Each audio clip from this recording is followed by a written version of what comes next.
এবার হয়তো অনেকেই ভাববেন যে আমি কেন মা সরস্বতীর পেন্টিং এখন করছি। এই কোয়েশ্চেনটা কিন্তু আমায় একজন কমেন্ট করে বলেছিল যে এখন আমি কেন মা সরস্বতী আঁকছি। তো সেরকম কোনো ব্যাপার নয়, তুমি যখন খুশি তোমার ইচ্ছে মতন যেই ঠাকুর তোমার খুব ভালো লাগে তো সেটা তুমি করতে পারো নির্দ্বিধায়। তো এই পেন্টিংটি আমি একটু দেরিতেই ছাড়লাম, কেননা একটি কারণ আছে যার জন্য এই পেন্টিংটি সেরকমভাবে সেই সময় ছাড়া হয়ে ওঠেনি যখন মা সরস্বতী পুজোর চলছিল। তো তখন আমি এটা হাফ কমপ্লিট করে রেখেছিলাম, তো ভেবেছিলাম কি এটা সেই পুজোর দিনই ছাড়বো, কিন্তু কোনো কারণবশত সম্পূর্ণ না হয় আর ছাড়া হয়নি। যাই হোক, এটির সম্পূর্ণ বড় ভিডিও, তো এই ভিডিওটাই তুমি দেখতে পাবে যে সম্পূর্ণ কালার প্রসেসটা আমি কিভাবে করেছি। আর এর আগেও এর শর্ট ভিডিও আমি আপলোড করে দিয়েছিলাম, পার্ট 1 এবং পার্ট 2, চাইলে তোমরা ওটা দেখে নিতে পারো। যদি তোমরা লং ভিডিও না দেখো তো এই শর্ট ভিডিওটা তোমরা দেখতে পারো। আর যদি তোমরা কিছু শিখতে চাও আর কালার প্রসেসটা জানতে চাও তো এই লং ভিডিওটা তোমার জন্য, এবং তুমি সঠিক ভিডিওতেই টাচ করেছো। তো কালারগুলো বলার আগে আমি একটুখানি এই পেপারটার ব্যাপারে কিছু বলে দিচ্ছি, আর কালার আর ব্রাশ আমি কি ইউজ করেছি সেটাও বলে দিচ্ছি। তো ব্রাশের জন্য আমি এখানে ব্রুস্টের মপ ব্রাশ ইউজ করেছি, আর কালারের জন্য এখানে আমি ক্যামেলের পোস্টার কালারটি ইউজ করেছি। আর এখন আসছি পেপারের ওপর। তো পেপার তোমরা চাইলে যে কোনো ইউজ করতে পারো, তবে আমার মতে একটু মোটা পেপার ইউজ করো। 230 GSM এর নিউটনের ড্রয়িং শিট, এটা অনেকটা ঠিক বাফ কাটেজের পেপারটার মতন। আর এটা আমি পারচেস করেছিলাম কলকাতার এসপ্ল্যানেটের জিসি লাহা থেকে, তো চাইলে তোমরা ওখান থেকে নিতে পারো।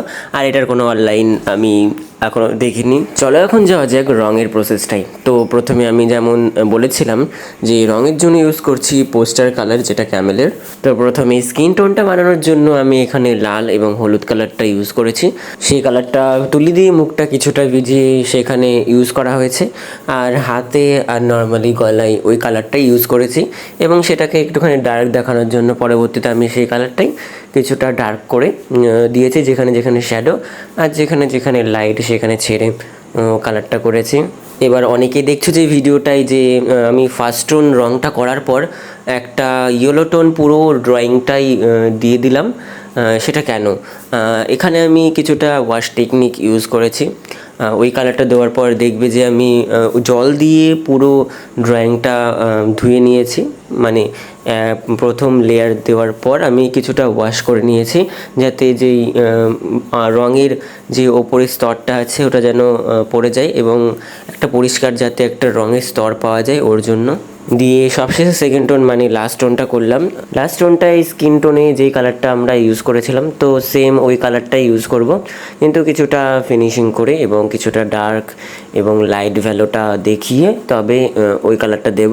চুলের রঙের জন্য এখানে ইউজ করেছি নীল এবং ক্রিমসন লেকটা, ওটা ওই দুটো মিক্স করে বেগুনি রঙটা বানিয়ে চুলে প্রথম লেয়ার হিসাবে ইউজ করেছি। তারপর লাল রং দিয়ে ওই আস্তে আস্তে হাতের আলতা এবং আর চোখের ভুরু এবং চুলের কিছু কিছু জায়গায় ওই বেগুনি রঙটা দিয়ে আউটলাইন টাইপের একটুখানি করে নিলাম। আরেকটা কথা সবসময় মনে রেখো যে ফার্স্ট টোনটা দেওয়ার পর কিন্তু আমি যেই ওয়াশটা করেছিলাম তারপর কিন্তু তুমি ওই ড্রয়িংটাকে শুকোতে দিও, অবশ্যই শুকোনোর পর তারপরে কিন্তু রং ইউজ করে, নয়তো তোমার রঙটা একটু খারাপ হয়ে যেতে পারে। আর যখন কোনো রং করবি ওই ফার্স্ট লেয়ারটাকে শুকোনোর পর তবে সেকেন্ড লেয়ার ইউজ করবে, এবং সেকেন্ড লেয়ারটাও শুকানোর পর তুমি লাস্ট থার্ড লেয়ারটা চাপাতে পারো, নয়তো তোমার ড্রয়িং কিছুটা বিগড়ে যেতে পারে এবং সেটা খারাপ হয়ে গেলে আর পরবর্তীতে ঠিক করতে পারবে না। যদি একটুখানি ডার্ক পড়ে যায় তবে আর ঠিক করতে পারবে না। এর জন্য মাথায় রাখবে যে সবসময় লাইট টোন থেকে ইউজ করবে যখন ওয়াটার কালার করবে। চুলের কালারটা এখানে সব শেষে ফিনিশিং দেওয়ার জন্য আমি ওই বেগুনি কালারের সাথে কিছুটা কালোটা ইউজ করেছি, যাতে চুলটা সম্পূর্ণ ফিনিশিং চলে আসে।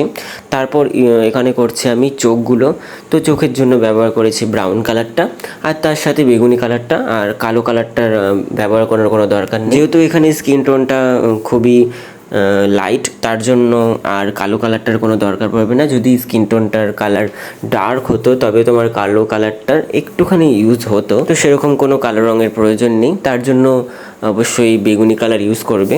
আর স্কিন টোনটা করার জন্য আমি কিন্তু এখানে একটা কালার ইউজ করিনি, তোমরা লক্ষ্য করলে দেখতে পাবে যে গালের সাইড দুটো যেই ব্লাশারটা আমি দিয়েছি ওটা কিছুটা পেঁয়াজি রং বা ক্রিমসন লেকটার কালারটা আমি এখানে দিয়েছি। যেন একটু ন্যাচারাল ফিল আছে। আর ঠোঁটের কালারটাও কিন্তু আমি সেম ওই ক্রিমসন লেক আর সাথে লাল রংটাও ইউজ করেছি। আর লাল রং ইউজ করা হয়েছে হাতের আলতা পরানোর জন্য। মা সরস্বতীর বস্ত্রের কালারের জন্য ইউজ করেছি নীল রংটা। ওই নীল রংটা কোবেল ব্লু প্রথমে ইউজ করে তার সাথে ওই ডার্ক টোনটা দেখানোর জন্য পোর্শিয়ান ব্লুটা ইউজ করেছি। বিনার যে কালারটা হয় ক্রোম ইয়েলোর সাথে কিছুটা ব্রাউন সাইনা ইউজ করে বিনাটা করা হয়েছে। আর একটুখানি ডার্কনেস দেখানোর জন্য ওই বেগুনি কালারটার সাথে কিছুটা ব্রাউন সাইনা কালার ইউজ করে বিনাটা করা হয়েছে। সম্পূর্ণ পেন্টিংটি যখন কালার করা হয়ে যাবে তখন লাস্ট ফিনিশিংয়ের জন্য অবশ্যই তোমরা ইউজ করো ফেব্রিকের হোয়াইট কালারটা। তো এখানে তোমরা ভিডিওতে দেখতে পাবে যে ফেব্রিকের হোয়াইট কালারের সাথে কিছুটা হলুদ এবং কমলা রং মিশিয়ে আমি কাঠগোলাপ বানিয়ে দিয়েছি।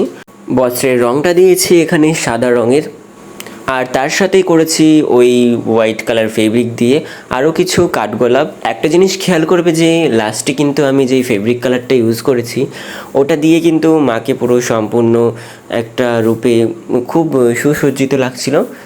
আর চাইলে তোমরা গহনাটা কম ইউজ করতে পারো। শুধুমাত্র আমি ফেব্রিক দিয়ে গলায় কয়েকটা মালা, কানের আর টিকলি করেছি। হোয়াইট কালারের সাথে কিন্তু আমি এখানে হলুদ কালারটা ইউজ করেছি গহনা করার জন্য। তাহলে কি দেখছো, ড্রয়িংটা কিন্তু আমার সম্পূর্ণ প্রায় হয়ে গেল। এবার তোমাদের পালা ছটপট ড্রয়িংটাকে ড্র করে আমাকে ইনস্টাগ্রামে ট্যাগ করে দাও।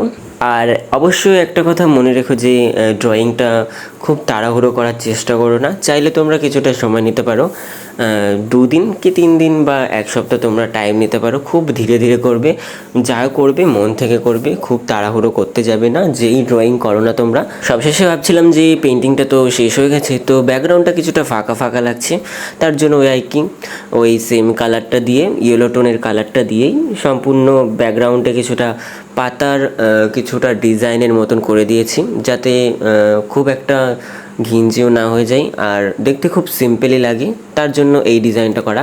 জানি না কতটা কি পেরেছি করতে, তবে আজকের ভিডিওতে এইটুখানি দেখালাম। আর পরবর্তী ভিডিওতে অবশ্যই অন্য কিছু নিয়ে আসবো। ততক্ষণে পাশে থেকো, সাথে থেকো আর দেখতে থাকো রাম আর্ট। আর চাইলে তোমরা আমার ইনস্টাগ্রাম অ্যাকাউন্টে ঘুরে আসতে পারো। আর বাই।